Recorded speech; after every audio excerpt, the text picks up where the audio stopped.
According to the American Civil Liberties Union, the Obama administration has prosecuted more whistleblowers than any other administration in U.S. history, making America one of the most dangerous places for those who expose government crimes. Think of Edward Snowden and Julian Assange, who have gone to great lengths to avoid what fate may await them on U.S. soil.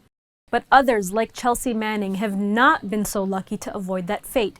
She's serving a 35-year sentence in a military prison facility in Fort Leavenworth for orchestrating the largest leak of classified information the world has ever seen. And while working as an Army intelligence analyst in Iraq, Manning downloaded and shared with WikiLeaks videos of the 2007 Baghdad airstrike and the 2009 Grenai airstrike. 500,000 Army reports that would later make up the Iraq war logs and the Afghan war diary, in addition to the 250,000 American diplomatic cables, all of which was meant to be hidden from the public eye.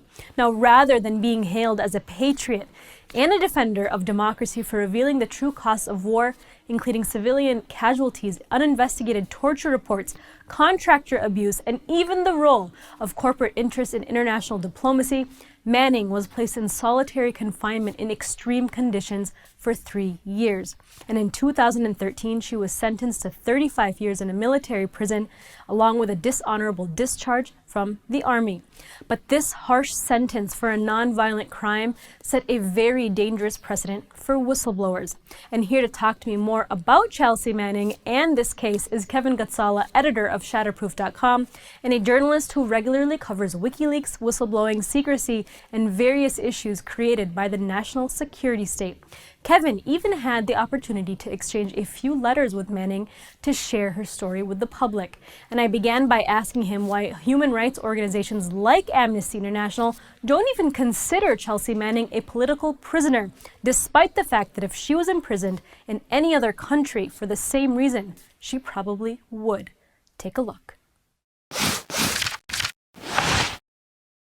Amnesty's provided some support. I think the issue here is that, broadly speaking, there is no regard for her as a political prisoner because, quite frankly, Amnesty International and a lot of human rights organizations probably are far more comfortable with elevating the cases of political prisoners in other countries outside of the United States. It's very uncomfortable, I think, for domestic human rights organizations to believe that there are people here in the U.S. that are political prisoners. Right. Manning was behind the single largest leak of classified material to the public, particularly about U.S. involvement in Iraq and Afghanistan and possibly, war crimes that were committed during that time. For this, she's been jailed in a military facility, but does her legacy extend beyond the leaks? What are the impacts of her imprisonment itself? So there are two levels that I will answer this question. First is a less political, but it's also very important because one thing is that her identity as a trans woman inside of the facility is reshaping the way that the military handles prisoners. It's opening up the possibility for people who have what she had, which was gender identity disorder, to come out and get hormone treatment and to be treated like human beings rather than have their dignity trampled upon while they're in a military facility. On a more political sense, the effect of Chelsea Manning's disclosures and the act that she engaged in is quite profound.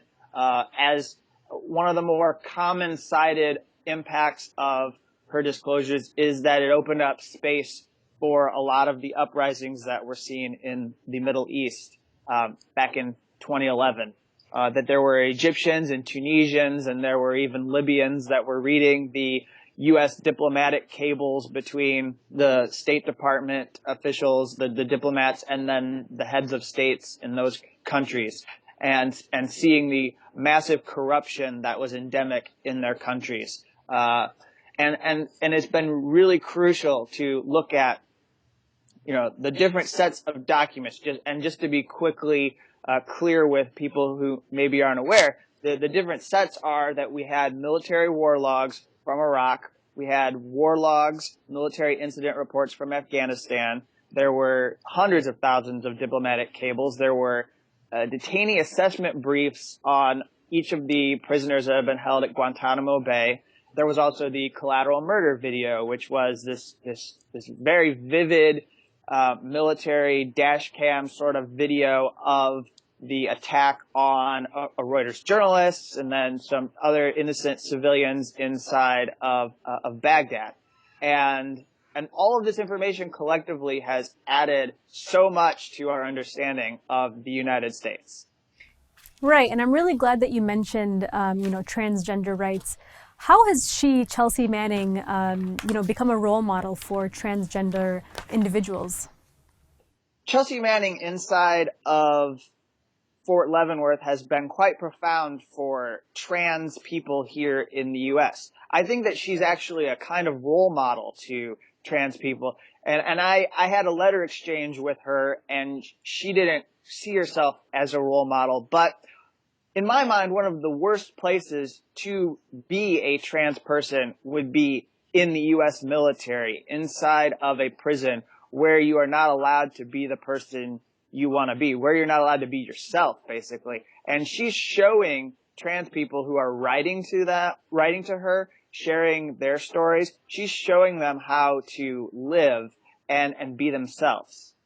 Right. I mean, considering the precedent this has set for all whistleblowers, why do you think the mainstream media and some politicians are turning to the ad hominem attacks and calling, whistleblowers like Chelsea Manning, un-American or unpatriotic?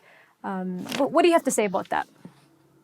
The media should see these people as sources, not as people who should be attacked for going out and making statements. But a lot of the times you look at the coverage and they're treated like they're egomaniacs, or they're treated like they're out for some kind of personal fame.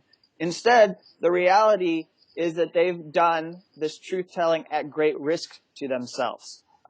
Just take Kiriakou is a more minor case when compared to Chelsea Manning, but he ended up going to jail and serving a sentence of 30 months in prison, all because he confirmed the name of an agent to a reporter, which is something that I would say a lot of people in government do all the time. In fact, we've had other officials in government that have leaked far worse information, potentially jeopardizing people who were undercover agents, and they've never been prosecuted. So the problem for the media is that they have this access to powerful individuals at the top.